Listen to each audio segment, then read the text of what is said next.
So what's good? I'm representing for HipHopSince1987.com. I go by Digital Crates. Everybody calls me Crates, and I'm used to interviewing up and coming artists. That's really my thing, is championing the up and coming newcomers, the people that are making noise, that are going to be the stars of tomorrow. But today I am here with a legend, an absolute living legend, DJ Burn One, Atlanta legend in the house. How are you doing today, my guy? Hey man, I'm doing wonderful, bro. Thank you for having me, man. No, of course, man. Thank you for being here. You're doing some really incredible things for the community over the last few years. And then for years before that, you've been really putting on for the culture, not just for hip hop, but the whole entire culture of hip hop. You've represented it in so many different ways, from DJing to production, A&R, community building, and now getting into education. I'm so excited to talk about some of these things today. You've been living under a rock and you don't know who DJ Burn One is. Like, yo, y'all need to really look into this man right here. And for those people that don't know who you are, maybe you could just really quick just tell them your name and where you come from and like how you got your start in music. I'm DJ Burnwan from Atlanta, Georgia, Hapeville to be exact. And basically, I started doing music really young. I got into computers at a time where computers weren't really everywhere. I got into the internet really early when people weren't really getting music on the internet. Found ways to get music online early, essentially, and how to get into message rooms and chat lines and all these types of different things. And really, I was in the earliest forms of online hip hop community. Like I was right there at the very beginning stages of the internet with that. So I was burning CDs at school, and that kind of led me into doing my own mixtapes. That was kind of where I got my name, the transition of burning CDs. I burn like a fabulous album overnight and take two CDs and sell them in the morning or something, or I'll take the top 8 songs from Grape Street, top 8 at 8 on the radio, and put those as a mixtape. That was my mixtape. And Yeah. I'll sell those. And then I got a job at a mom and pop CD store called Super Sound, and I got like trap music early, and it was like 20 Mm, bucks wrapped up. And everybody was like, burn me one, burn one, burn one, burn mm, one, burn me one, because that was 5 and this one's 20. And I was like, nah, I'm going legit, I'm going legit now. And they were like, burn one, burn one. So I was like, I think the DJ name. So that was where DJ Burn One came from burning CDs. that's But so basically, so I started actually doing mixtapes. I had a homie named 29 at iapcd.com, another early hip hop website online. And he was like, why don't you do a real mixtape? I was like, what's that? So at that point, I'd only heard home camp tapes like DJ Jelly, yep. MC Salt, man, like Edward J, J-Scene, that type of stuff. Blend tapes, real heavy. And I was playing around with that on Sony Acid Pro, but not on tables, just on like the DAW, taking instrumentals and playing them over acapellas. And that kind of turned into me doing a real tape. But he was saying, why don't you do a real tape? And I was like, what's that? He was like, well, like DJ Drama. He's getting, him and Cannon, they're getting exclusives from up and coming artists, people they believe in. They're helping get their signal up. You're kind of like showing your taste. You talk on a couple songs, and I was like, well, I'll do that, but I'm not gonna talk because I don't want to talk. It's not my thing. Clearly, I'm a chill. I'm a reserved person. I'm not gonna yell. So I was like, I'm gonna do everything, but I'm not gonna talk. And so I put out my first tape. It did all right, and then the second tape, I just happened to go to school with these girls named Ecstasy, and they were signed Mm, with CI at the time. And so they had just happened to graduate. I had one of the girls' numbers. I was like, hey, will you and CI host my tape? This is right before trap music came out, and they were like, yeah, yeah. And so like my senior year, CI and PSC hosted my first mixtape. So that's I wasn't even out crazy. of high school, and this was like a month before trap music drops. You Yeah. know, and so I'm like legit in the school now. I'm like, and every day after I got off school, I would just go around 285, which is a big circle around Atlanta, and just Hmm. drop CDs off on consignment and pick up game. So I learned completely all on my feet. So when I hear people trying to like master plan something, I'm like, you never know what you're gonna do. Everybody's playing so they get hit in the mouth. You don't know how you're gonna react to what life throws at you and how the market reacts and whatever. So it's better to just do things and Yeah. adjust that to what you're doing. But anyway, so that led to me putting out Chicken Talk. I convinced Gucci Mane to do his first mixtape. I gave him the game on that. If you read his autobiography, he tells the whole story of how I gave him the full blueprint on how to do mixtapes, and executive produced his first mixtape, Chicken Talk. So I took the picture for the cover. I hired somebody to do the cover. I did the track list. I decided to make it 2 CDs instead of one. I executive produced the whole thing and distributed it myself.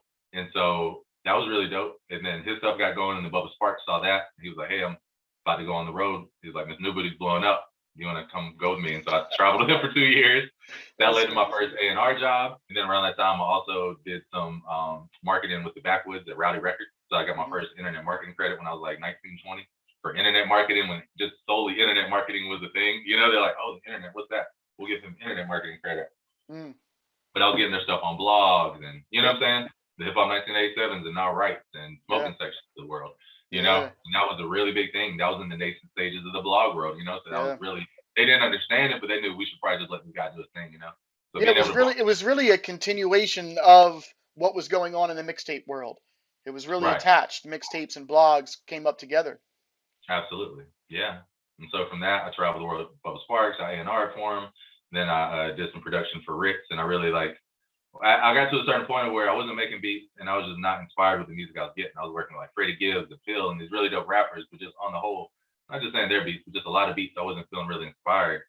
Like a lot of people had gotten away from soul samples because you didn't want to sample because then you couldn't use it. But then the keyboard beats were like real plinky plunky, like and it's like that's cool every now and then, you know, but it's like I want to hear some soul. I want to hear, you know, we Yeah. love those soul samples. So I took a year off and I said for I'm gonna make 5 beats a day for a year. And that's what I did. Yeah. So I just practiced the whole year. And the year and after that I just put those beats up online, threw them up online on like SoundClick, which is like an early beat Yeah. stars. Yeah. And so that's how ASAP Yam found my 2 records for rolling up in Houston Mm. Old Head. He found them just on SoundClick. You Yeah. know, like I actually went to New York trying to find him, couldn't find him. The next week I got a call, hey, you got 2 tracks on his album. I was like, I was just trying to find Rocky. Because I put him on my blog, Yams had sent him to me before it was even Mm. ASAP. It was just Rocky. He sent me a song called Yeah. Been Around the World. And I put that on my blog, Boulevard Street, out of blog. So that year that I was gonna make beats, I started getting into the blog world. I was like, let me do my own blog. And so I did boulevardstreet.lvdsc.com. And Mm. I would just write these essays on songs and bro just post up new artists and stuff. You know, and Rocky was one of them. And so I got some tracks on him. And then later on I got into mixing and mastering. So now I do mixing and mastering Mm. for David Banner. Well, mixing for David Banner, and I'm his main engineer, so I track out his beats and do all that stuff. Mm. That's really cool. We do scoring. We've done scoring. We've done an actual sound design for the 1917 and Justice League movie trailers. So like if you listen to their trailers, it's like guns going off and all this stuff. Some of those sounds are ours. We made them from complete Yeah. scratch, you know. And we got a bunch of big movie placements and stuff. And so I've had a really cool journey, and I'm really excited to step into this next phase of what's going on, of like releasing more music, getting back to how I was releasing more music when I was younger, and also teaching more. You know, spreading the knowledge that I've gained so far. It's like kind of incredible. Even at an early age, you were basically an entire record label, an entire production team, and it's one person. And I don't think that people kind of understand how hard that people like us work Yeah, to make it absolutely. in this game. How many different hats that we have to wear. And then also it's like, every step of your life, I'm sure you were learning, like picking up new skills, new Hmm. adventures. And now you're at a point in your career where you're going to start giving back some of this knowledge. And we're so excited to talk about that today. What kind of inspired you to get into the education space and to start giving back some of this knowledge that you picked up over your career? Everything to that I feel like everything in my career has come from pure curiosity. Just Mm. wanted to know, and then once I learn things, I just want to share. Like there's just this intense urge in me once I learn things to call somebody. The first thing I do when I learn something is I call somebody. I'll call Walt Live, my production partner, go Ricky Go. I'll call maybe an OG. You know what I'm saying? I Mm. might call Steve Arrington these days. You know, Steve Wow. Arrington's like Yeah. I randomly, bro, and that was just a random networking connection. I literally just went through my Twitter one day and just said, "Who is verified that follows me?" And I just DM'd everybody that was verified that followed me. Steve Arrington and Egyptian Lover hit me back. 2 homies now. Wow. You know what I'm saying? Wow. Straight up, bro. Real cool people, bro. Steve Arrington's Yeah. like, he helps me keep my head on, you know, because he done been through it too. And so I'm Yeah. telling him I'm going through it, he'd be like, B, you're going to see something better. And you know what I'm saying? Like, he'll talk to me, but yo, if I learned something, like when I went and sat with the dude from Ableton, I called him. I was like, yo, I was with the guy from Ableton. He was like, B, I just made the switch from Logic to Ableton. He was like, we're right on time, you know? So it's like, the thing I want to do when I learn something is to share it. So it's a very natural Yeah. thing to me to want to share things, to want to help other people and help them get their signal up. You know, when I was real young, the thing I wanted to do I wanted to get around other producers. When I Mm. did that first mixtape with Ti, then they let me come around Grand Hustle. Yeah. I could just be a fly on the wall. And so it's kind of up to me on that point of what you do with that opportunity, right? Yeah. And so I just wanted to learn more about production. And Yeah. so I did like the Young Dro tape. I did a big country tape. I did a big country and slick puller tape. You know, I did a bunch of tapes within of what I just saw around. But then also I was like, I want to help. I want to be around these producers, these Yeah. beats. You know, like I need to be around these beats. And so I was like, let me do something to help out these producers. Nobody's ever promoting the producers. So I said, let me do a hip hop DVD because Smack and Fit Mm. Affair, shout out to all the homies. We're doing all those at the time and killing it. And I was like, let me do my own version. Bro, I didn't know how to edit. I didn't have a camera. I didn't have an editing computer. I didn't have an editing bay. I didn't know anything about nothing. All Mm. I knew was I could probably do a person to a person call somebody and say, hey, can I come through and film an interview with you? And that was all I needed.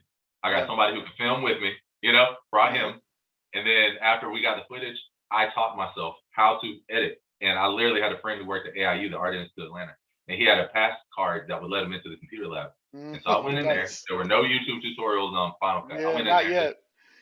move clips, and this Yeah. is how you do this, and this is how you do that, and trial and error. And bro, my whole life is through trial and error. So when I hear people say, it's crowded and this and that, how much are you trying? You know what I'm saying? Because Mm. it's taken me a lot of effort to get to this point, and I still got to try so hard every day, bro. Yeah. Like the amount of stuff, like I'm editing this master. I shot and edited and did everything this masterclass, produced this masterclass myself.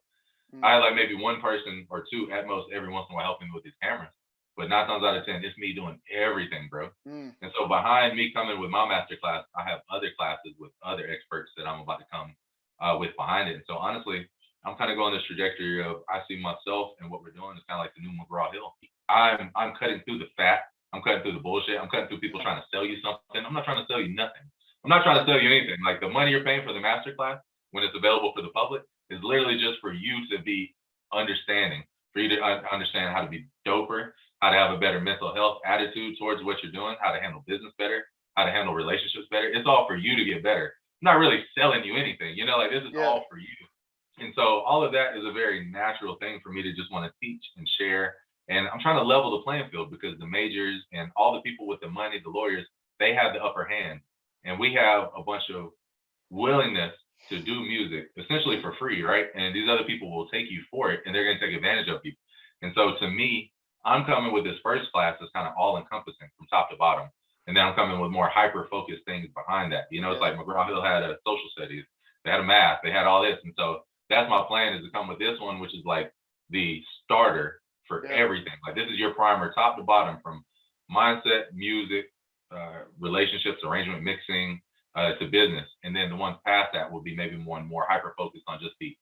Another just hyper focused on, Preston Crump is my homie, OG homie, who played bass on 90% of the Dungeon Family and Outkast records. Mm. Like bro, every like cell therapy, artist storytelling, like bro, I can go down the list of records he played bass on. So Still Delicious. Bro, he played bass on all that. I want him to just do a bass masterclass, because all these kids at these universities play instruments. That's talking to Professor Lamont Holden. He was who got me involved with the University of Illinois. And he said, we got 700 kids up here that play instruments and they all want to do music for a living. And up until this point, not knocking any of these universities, only doing what they know. They're only looking back. Yeah. They're saying this is what we know about contemporary music and this is it. But what we're doing is actually contemporary. We're saying, yes, you can go in the Philharmonic Orchestra. You can do all that. Also, you can compose. Yeah. You can go and make modern pop music. You can do jazz. You can be an artist on yourself and be a lo-fi producer and never sell a beat and just release your own music. You can, bro, you can be a sound designer. You can do scoring. You can do film.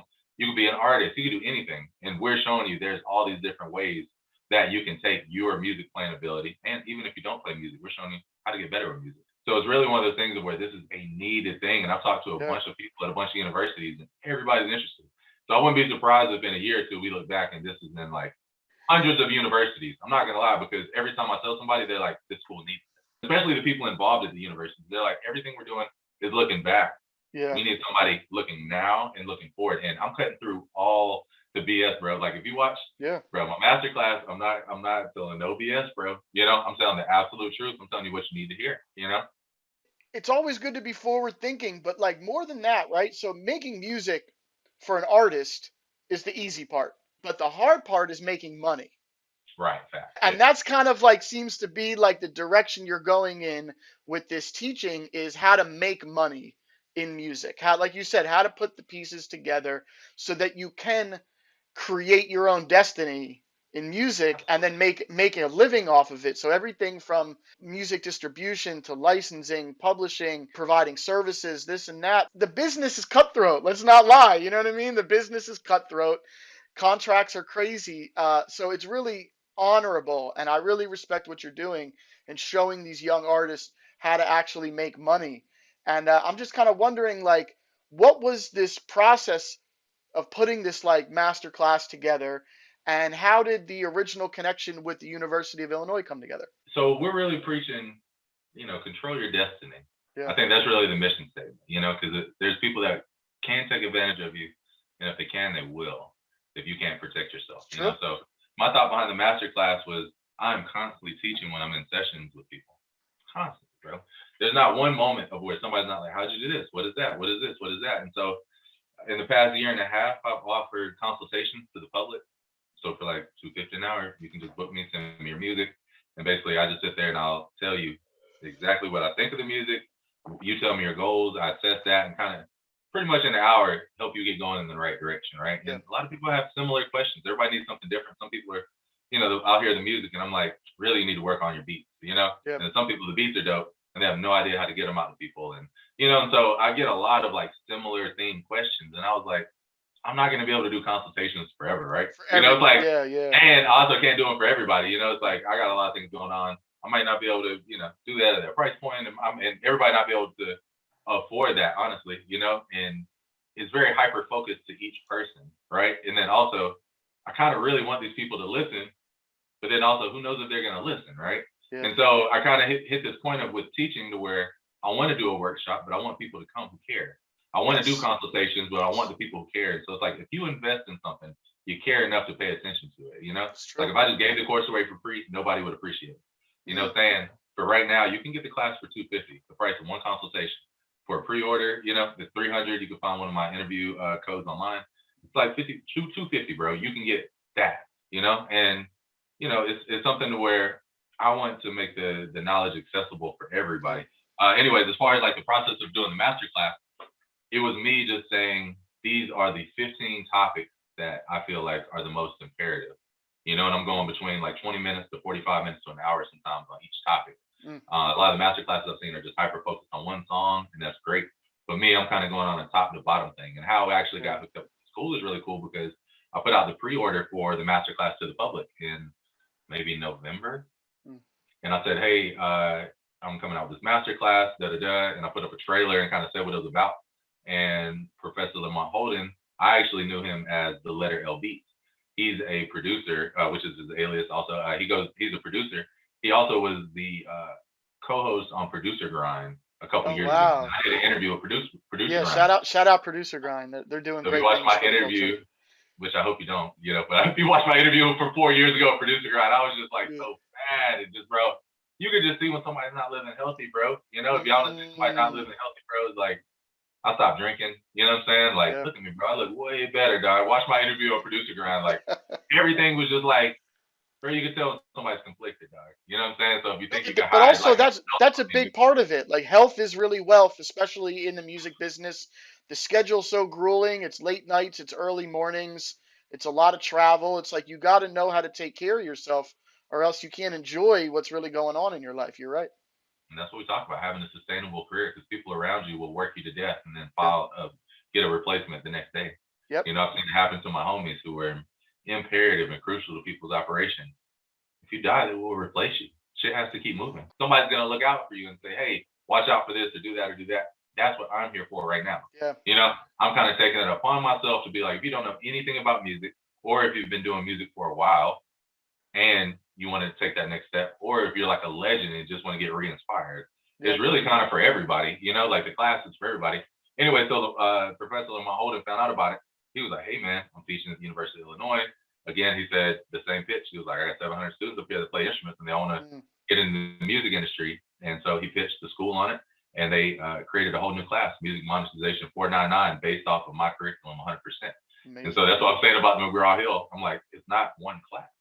Like with my mindset and what I have planned out for, like, this can go so deep. That was honestly the part of what made me want to do a masterclass company, was the fact that I'm like, all right, each topic of just programming is its own masterclass. Each topic of just arrangement is its own class. Yeah. Mixing, its own class.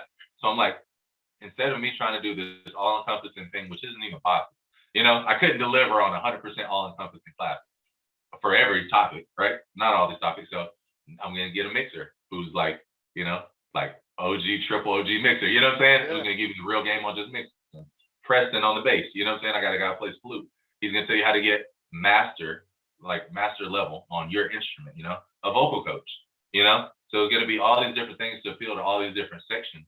And again, showing you how you can make music off of it, because I think people laughed when I was younger and other people were younger when you said, I want to be an artist or I want to be a producer, or I just want to be in the music industry. They laugh because it seems like it's not a viable career option. How are you going to make money for that? It's like they think you're entering the lottery and you're waiting on somebody to choose you, hoping that you get picked. But nowadays, you don't have to play pick me. You That's can true. say, I'm going to release content, every day, or, with the new Instagram algorithm, every 2 days, I'm going to put out a quality video of me just making, film me just making beats on my back porch. Hmm. It took me like 30 minutes to film, an hour to film, and then it took me like another hour to edit. Hmm. Within 2 hours, I had me a little video up that lasted for 2 days.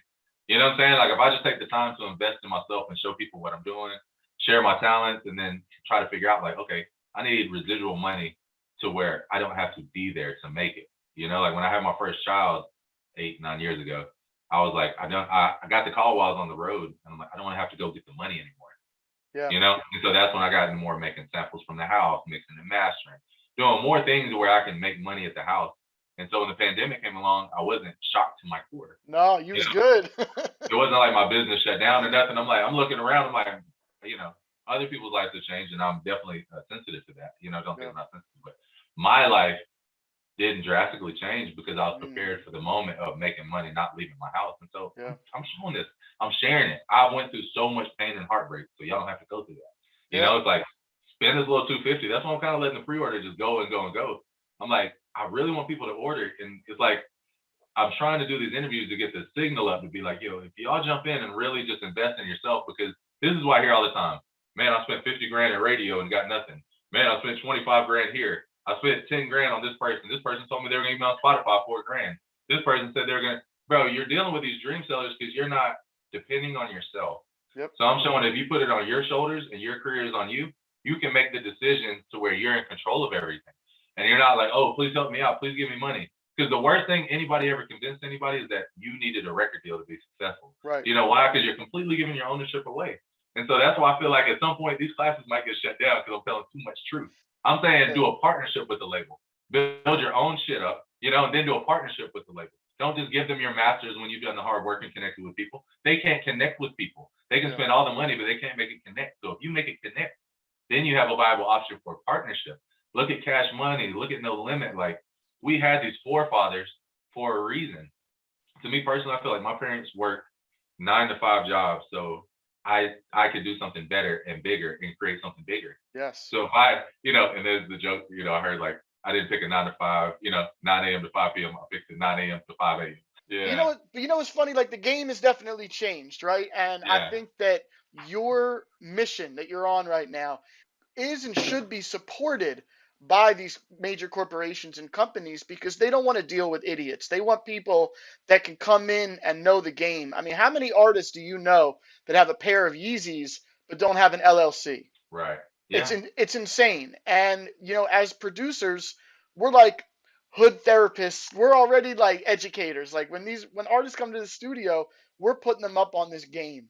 So to be able to like package up an entire career's worth of game for $250 and then give somebody basically the keys to the kingdom is pretty incredible. I super respect what you're doing. There's no doubt about it. thank you, man. And it's everything. People don't even understand how they behave and act influences how everything is around them. Like Yeah. and just period, like bro, we go so deep, but just even just on the business, they say I hear a lot of producers saying, man, I'm not going to use a sample if there's more than 2 writers on it. Mm. Like the producer, like I don't want to use a sample because then they're going to try to get a 3-way split and all this. And it lets me know that people are trying from the sample creator side. Who is trying to get the producer to split it down to a third or a fourth or a fifth, depending on how many writers? Now, to me, it's common knowledge because I've always dealt my business like this. If I do the beat, if I do the sample, me and it doesn't matter, me and 1 writer, 6 writers, Mm-hmm. whoever, like when I send the sample, it's half, Yep. half, half on the production side, half on the advance, half on the royalties, half, and then whoever you did the beat with, you and whoever, y'all get the other half. Right. You know what I'm saying? And so it makes the most sense to just split it like that. So if he's saying this means there's people who have been telling him, yo man, I got another writer, man, we got to split that thing 3 ways. That doesn't even make sense. If you sampled a song that was already existing, you would only pay 1 time for that sample usage.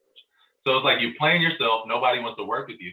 And now look, now you got all these producers saying, I don't want to use loops because you use 9 co-writers and it didn't tell me. Instead of expressly saying up front when you send that loop back, hey, no matter how many writers I have on this side, It's that percentage. it's Yeah. only ever going to be 50%. And if you work with a legend or somebody who's on, you need to say, yo, I'm down with giving you 60 to 65% of this Yeah. whole placement because you're doing the hard work. Yeah. And I'm still going to split my side.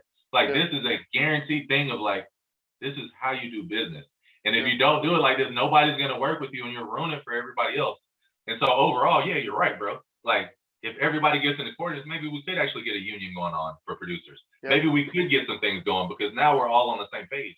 We deal with this influx of legends who are paid and they're cool, and we deal with legends who aren't paid and they don't want to share the knowledge because they got screwed over. You know what I'm saying? And you got all these kids that want to learn, and you got people who are super paid that don't want to share the knowledge because they're just paid and off doing Yeah. their thing. And then you got the legends who are sourdough about everything. You know what I'm saying? Because they didn't get paid right. They're not sharing either. You know, because they're doing regular jobs. They're not doing it. Who's gonna teach these kids, bro? Yeah. Who's gonna teach them? You know, it's somebody like me who's been able to sustain for 20 years. You know, Yeah. I had to realize that. That's what I'm here for. You know, maybe that's my greatest purpose in this is to be able to. I've learned all this just to be able to share it, bro, and be like, you don't have to go through this. Don't play yourself. You know what I'm saying? Don't Yeah. play yourself. Obviously there's room in the game for people like us who have been in it for a while to be able to like kind of properly give back in a way that not only will, give knowledge to people but also opportunity, which is almost Bro, just as important as the knowledge. that is the most important thing to me, you know. And it's like one of my biggest gripes with most of the teachers is a they either haven't ever actually had any success, it's only ever looking back, or you're a snake oil salesman, you're just selling a dream, you know what I'm saying, just trying to get money, or you're whack. Yeah.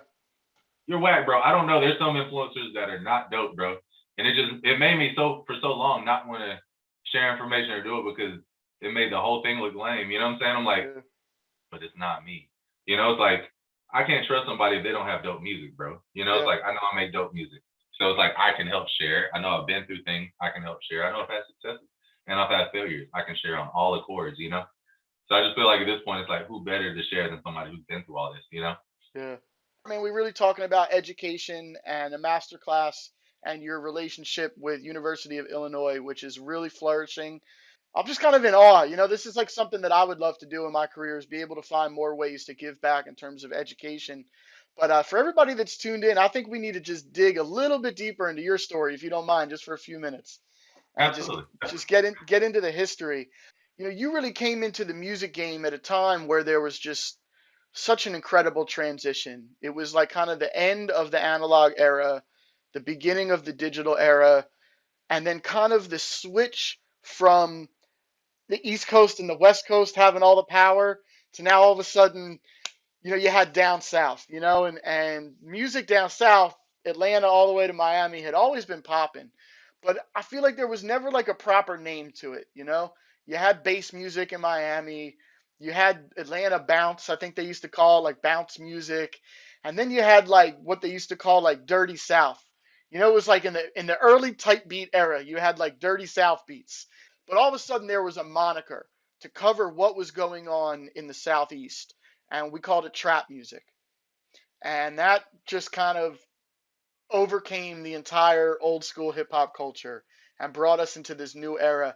And you were really a forebearer of that era. I mean, if people knew your credit list, they would be paying a lot more for this masterclass than $250. That's for damn sure. Yeah, I mean, the knowledge and experience and wisdom that you have in your career is really completely honorable. I mean, we're talking about hip hop Hall of Fame. I Man. remember early in your career, people telling me about you, like, yo, it's this guy in Atlanta, man. This is the future right here, what this guy's doing. And you were talking about burning CDs, right? Mm-hmm. And the early mixtape game, which, in Philly, we called it pause tapes. We all did Oh it. yeah. We did it on On the cassette. cassette. And Yeah. and and that's kind of I think what inspired Drama and Cannon and the affiliates, to get down to Atlanta and get on that wave. And y'all really hit at the same time. And it was like I'm wondering, in that era, that early mixtape era of Atlanta, was it like more community or was it more competition or a mix of the both? What was it like in the early 2000s as the mixtape game started exploding? Man, I'll say it was more community than it was community with friendly competition. It was like an arms race to who was gonna get the best exclusives and who was Yeah. gonna do the tape on this first artist first. But it was like everybody was just trying to come up with the dopest thing. It was just like very friendly, like if somebody Yeah. would do something dope and they'd be like, "I was fire," like the only time I remember there being these types of like, and I don't even think it was like real tension, but I just know probably Drama and them weren't happy with me doing Dro's tape first because he was like, Mm. they're crowning, you know what I'm saying? He was like their new star, and like I beat them to that punch, you know, to the point they called his mixtape Day One. I'm like, Yeah. are you tape? But it's like Yeah. it's all good, bro. Like I saw Drama at South by Southwest a couple years after that, and bro, he was just saying he loved and respected everything I was doing, and he was just proud of me, bro. And that meant the world to me, man, because I always looked up to Drama and Cannon, and for them to be like, kind of like just cool, and I could just, You ever see that meme where it's like artists this city and they're like pushing each other off the stairs, off the ladder, and then it's like artists in Atlanta and they're helping each other up, and it's oh like yeah, there's just something about that culture of hip hop in the South, and it's not just Atlanta. It's really from, I'd venture to say, Virginia all the way down to Miami. Like the entire Southeast is really a different culture.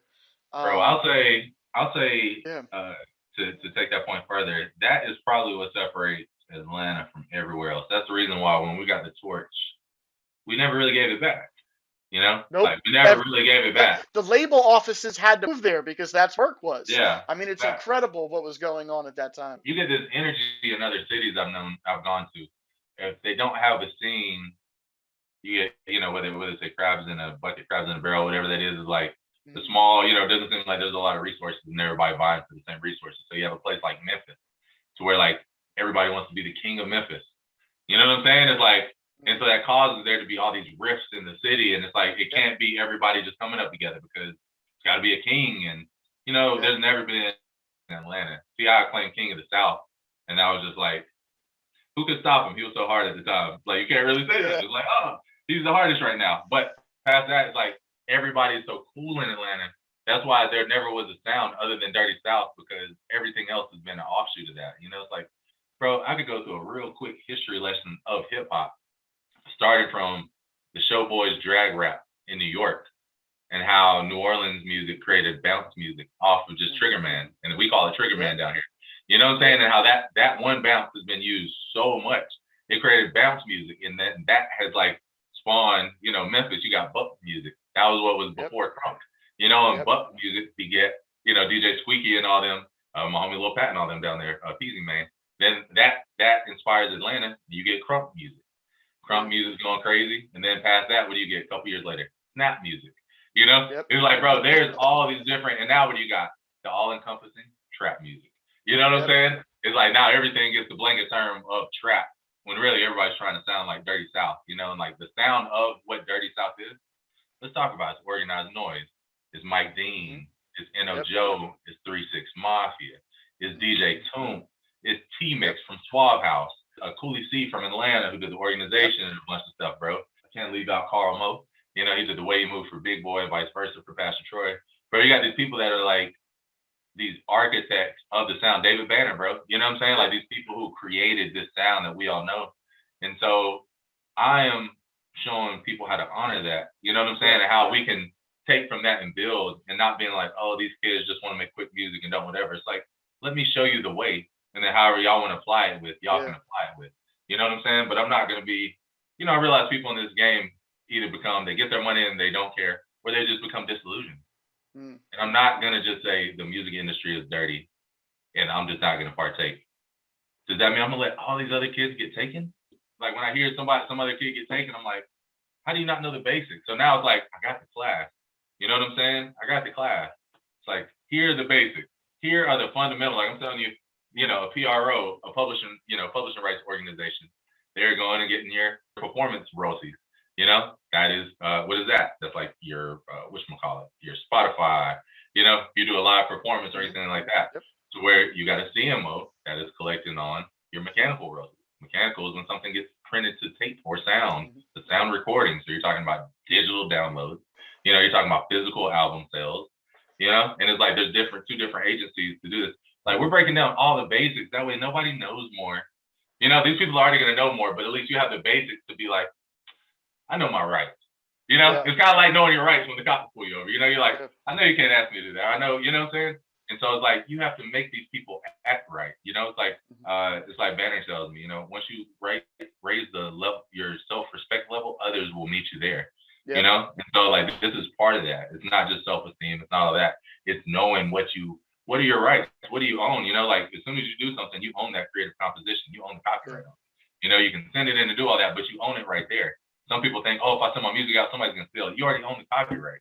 You know, you already do. Like people are so worried about getting taken, and they don't inform themselves that they don't progress in their business. I've known people super dope music, killing it, and because they didn't really know the business and they fake knew Yeah. the business, and they thought they knew, but they didn't actually know, they were scared to take a deal. And so Sure. their shit didn't grow, and no, none of them are rapping no more. And they were dope, producers Yep. dope, artists dope.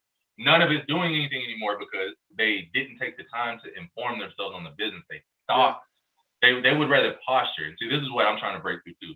Posturing. There's no need to act like you know something without bro.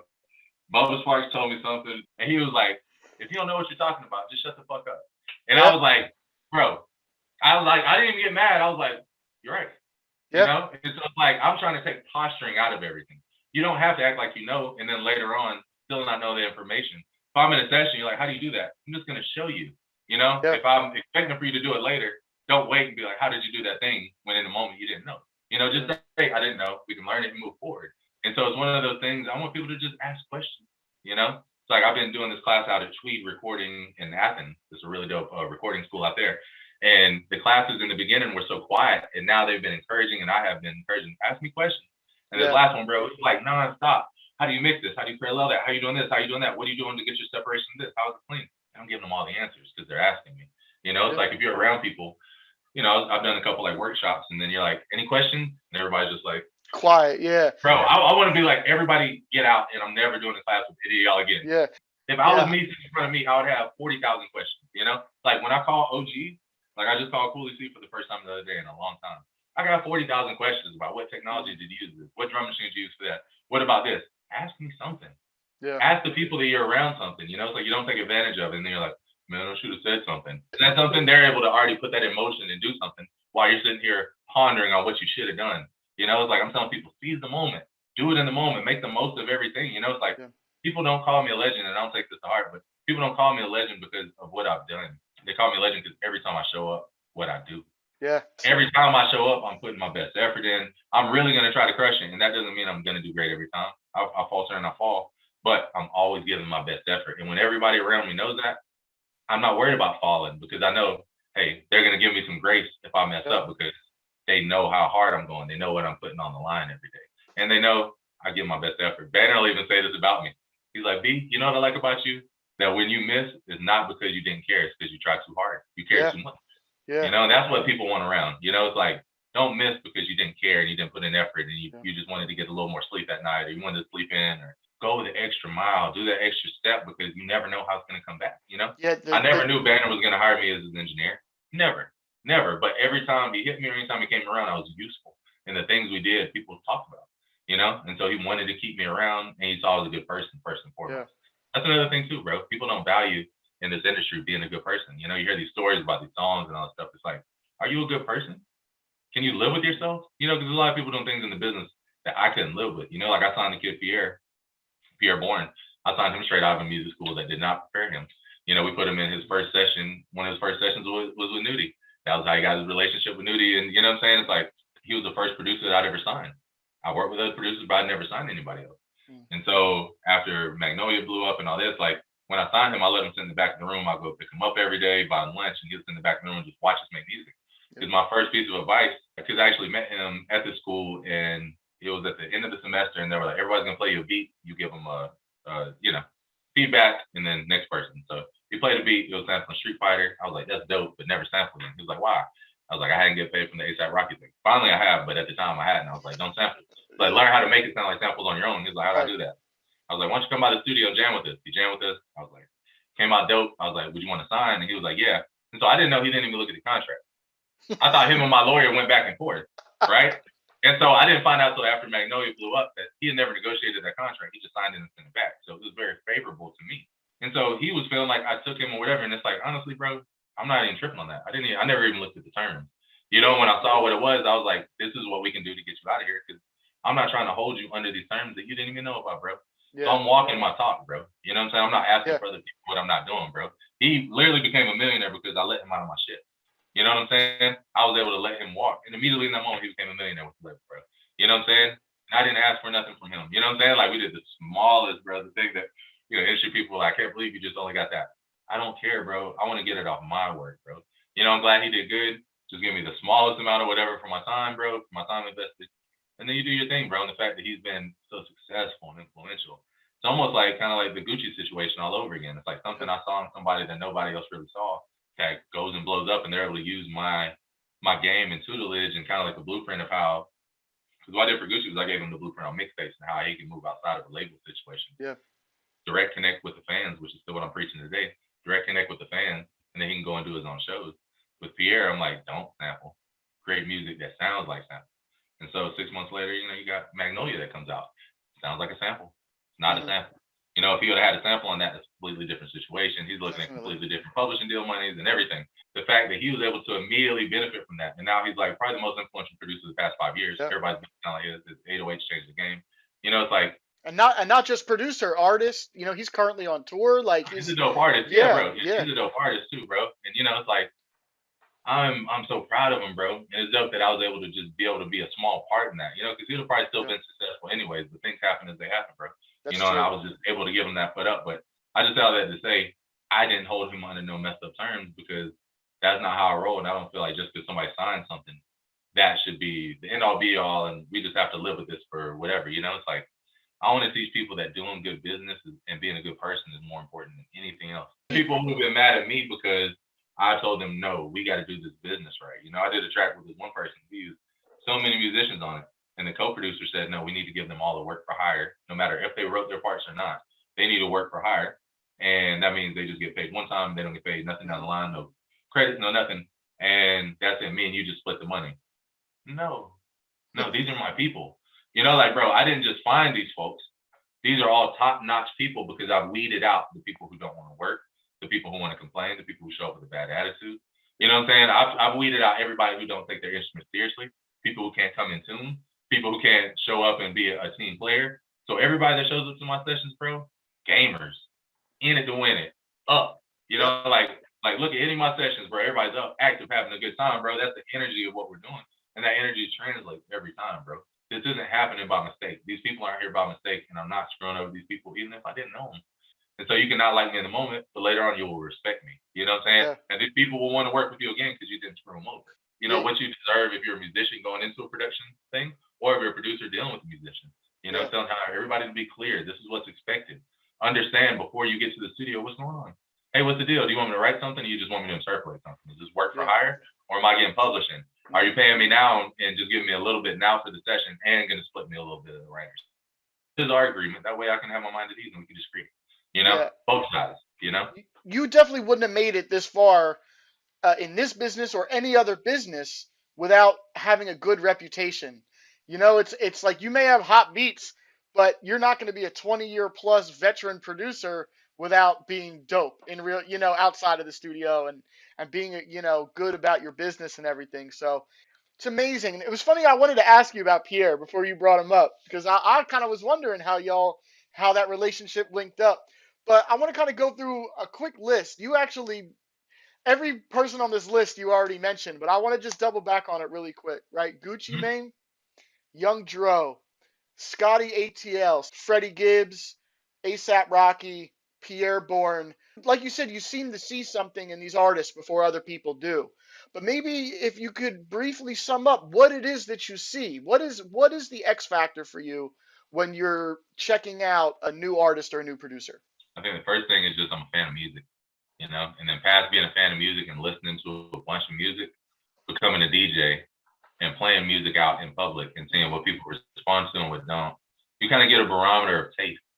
Yeah. You kind of know. Some people don't have any taste, and I can tell when I hear the beat. I'm like, you don't know what sounds cool. Because you've never put something on and had the whole room just stop and look at you. As a DJ, bro, for sure, you'll have everybody at a certain point. You'll drop something like thinking this shit's about to go off, and then everybody's like, What's that? like the girls back away from the guys dancing. They're like, what is going on?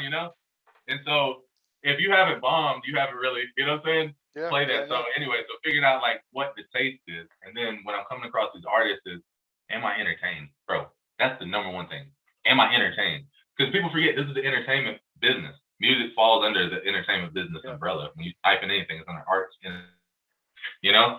And so Gucci was just so funny. He was rapping about street shit, but he was so funny. I'm like, why am I laughing about him robbing somebody? You know, it's like it don't even make sense. I'm like, this is like a Joe Pesci. You know, am I funny like a clown? In real life, that scene is not funny and it's tense. But in the movie, you're like, Joe Pesci, give him hell, dog. There's something about it. And so Gucci, that gave me that feel of like that Goodfellas, but it was like funny, but it was street. And he was just rapping his ass off, and I like the song. So I was like, you know what?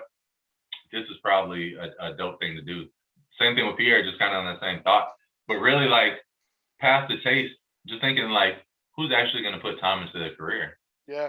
You know, it's like, I put time and effort into people that are putting time and effort in their careers. I put time and effort in people who aren't putting time and effort in their careers. And the people who have been putting time and effort, Pierre making 10 beats a day, he's doing great. Gucci Mane, can't keep him out of the studio. He's always recording and working on his craft. He's doing great. You know, these other people, these wandering fucking complainers, bro, just keep honest. Like people who don't want to like do anything, bro. There's basics of things as a performer you need to do. You know, you need to run and sing your lyrics, so you got breath work. You know what taught me that? My partner D Double, who worked with Outkast.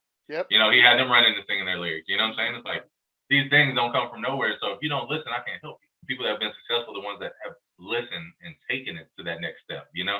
And so it's like, it's kind of like meeting in the middle, saying, do I like this music? Okay, it's dope. Are they entertaining? Is there something funny or different or unique about it? Is it bringing something to the game? Yeah. All right. Then I try to figure out how to get it out, you know? And then it's on the artist for them to keep it going. Like Gucci didn't just expect for my mixtape to change his world. You know, I've had other mixtape artists I've done tapes for. Now I've literally done the tape that changed, you know what I'm saying, their stuff. And then they're like, I had this one dude tell me, well, yeah, after that, you didn't really do anything for me. I'm like, I just did the tape that changed your life, and you didn't hustle after that, dog. You know what I'm saying? Like, bro, like literally, it was really weird. We was about to go down in the strip club parking lot, bro, because it was like, how could you ever talk to me like that when I helped you so much? And you're saying because you didn't keep your own career going, it's my fault, bro.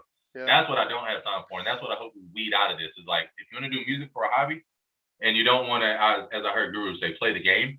Like he does photography as a hobby, he doesn't play the game, the music game. You know, it's like if you want to play the game of music, don't come in with these complaints and like not really putting in the time and effort. Because if you saw my schedule on a daily basis, there's no shortcut on this, bro. You know, like I was literally thinking that the other day. I'm like, there's no easy button for none of this. You know, everything is a crucial, critical decision. Everything matters. You know, and it's like there's no easy button. And so when people are like trying to find things to make their lives easier, like in the masterclass, I'm showing you ways to make your life easier down the road, right? Like things you can do up front to help yourself later. There's no elevators to success. You got to take the stairs.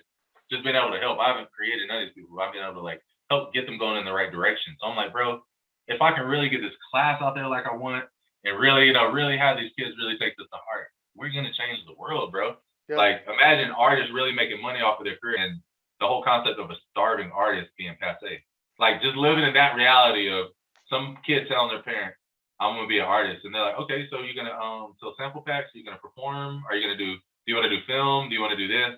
Because there's music in more places than anywhere. And so it's just about how you're gonna figure out how to monetize that stream, that movie, that commercial, that video game, that streaming stream, that live performance. All these things are streams of income. That's what we're talking about, music monetization 499. These are all streams of income. And we show you how to follow that down, track it, how to sign up for PROs. That way you can get this money, you know, because BMI, CSAC, and all these companies are the ones that will collect on, you know, that portion of it. But man, you know, I just want people to be informed. To me, that's the most thing. And then past that, being inspired, because I've learned so many techniques and been able to sit with Mr. DJ from Earth Tone 3 with Outkast and so many producers, and just been able to just sit with them. And I'm like, I can give this back. And I love sharing it, bro. It's like, if I can help make the world a better place, and even just the smallest bit, bro, then I feel like my time here is done. I feel like once a day I tell an artist, I'm like, I could walk you up to the door. I could bring you to the door, but then you're the one that's got to be able to walk through it. Got to, bro. I always tell artists, I can't get your face card up. You know, like if you want to get your songs played at strip clubs, I can walk you there and introduce you to the DJ. You got to come back every week. You know, buying them a drink and getting them to hit the record and showing up. And then that way I'm like, I'm me. I've been around for 20 years. Everybody loves me when I walk in the room. They don't know you. You know, you can't bank off of me every time. I can introduce you. you know? But you got to get your own face card up. And honestly, with this, you don't even need me there. I'm telling you Yeah. exactly how to do it. I like working with people that don't need me.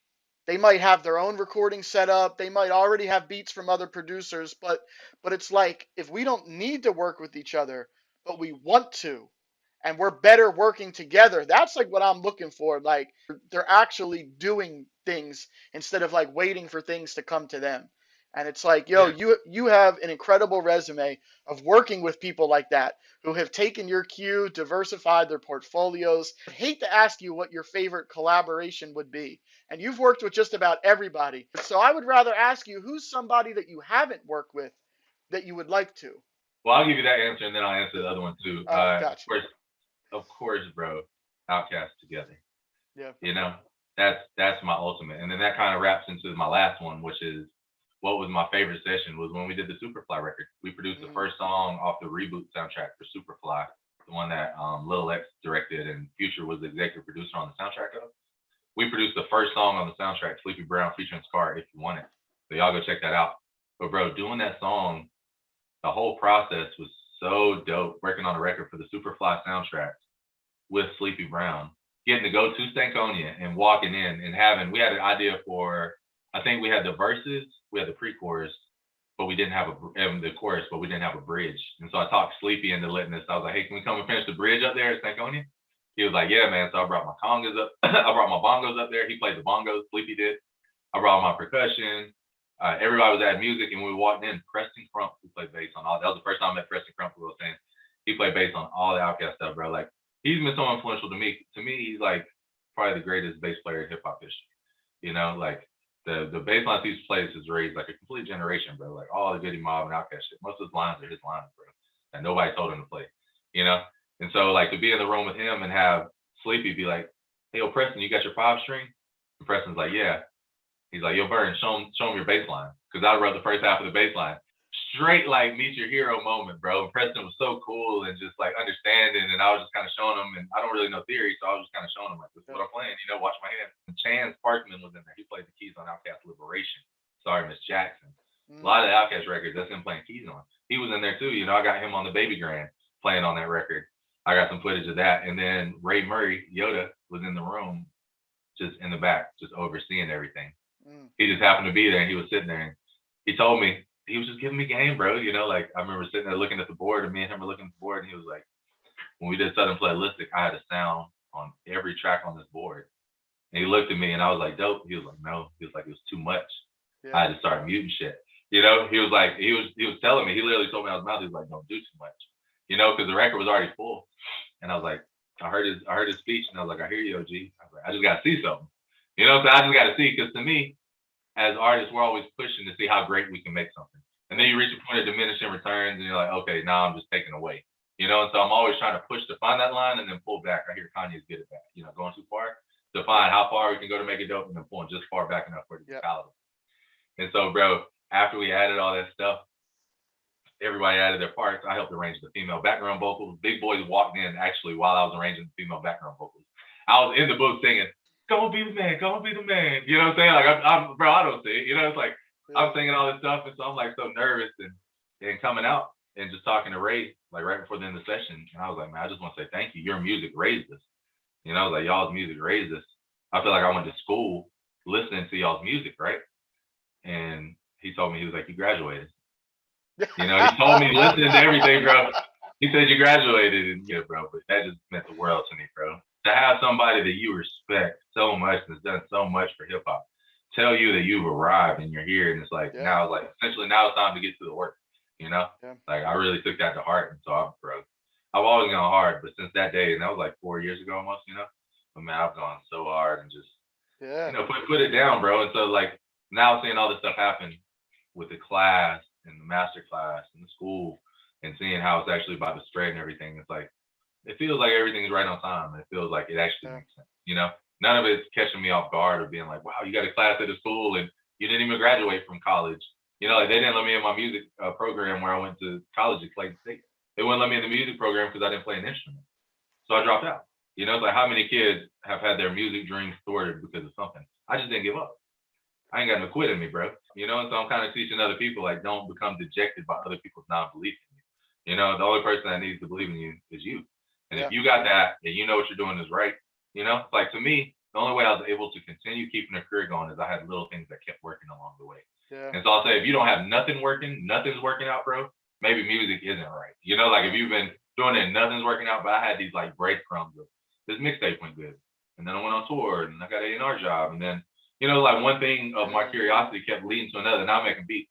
Oh, now I got five. Oh, now I got two tracks on the hottest project with ASAP Rocky. Now, it's like one thing. Oh, now I got sound design in this movie trailer. Now, it's like Mm. if things aren't, if you're not getting some type of small successes off what you're doing, get some consultation, Yeah. and figure out like maybe this isn't for me or whatever. But most of what I'm understanding from everybody is just need direction. If Yeah. the music isn't dope, there's ways to get doper music. If you don't know how to access getting to people and networking, there's a better way to do that. If your business is bad, there's ways to figure that out. And Yeah. luckily that's all in the masterclass. Incredible. So you graduated from Aquemini University, and now you're affiliated with University of Illinois. If people want to know more about this masterclass or sign up or get involved, where can they go to figure all that out? So you can go to www.the5pointsbakery, THEFIVEPOINTS bakery.com, the5pointsbakery.com. You can pre-order the masterclass. Like I said, I got promo codes out there, so things like 300, but you can catch it for 250.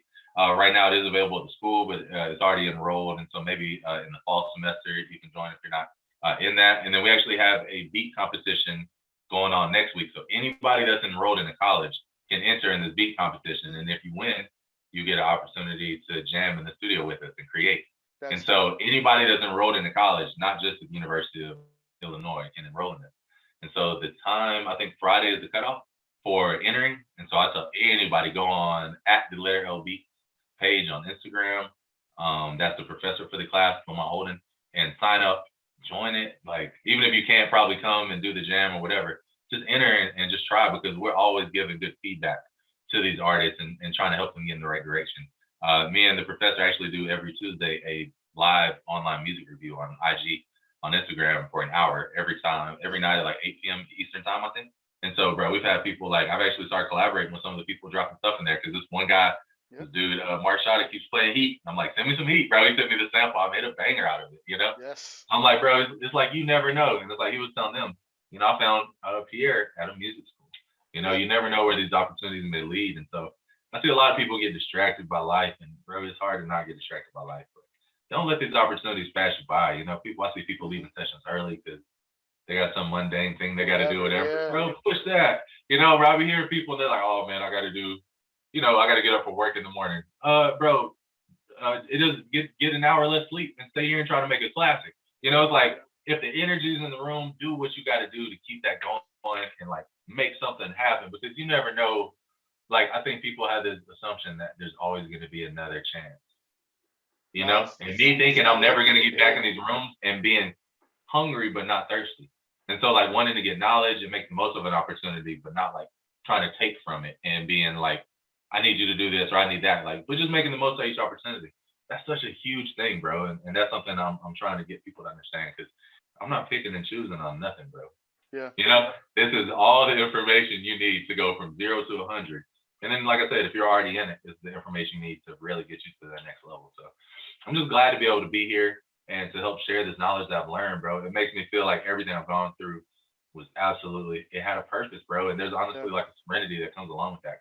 I have been able to make a sustainable career for myself and Yeah. continue to release music and be a part of things that have impacted the culture and help shift things and shape things. And so Yeah. I'm here for a reason, bro. I think that the blessings that you're about to bestow into the culture is going to come back trifold to you. Your work has been legendary. When they Hey, put that Atlanta Hip Hop Hall of Fame, you're going to be right in there, probably curating the opening. You know what I mean? Like, so I'm so blessed that you took this time today. I really, really see great things coming from what you're doing right now and diving into this education space.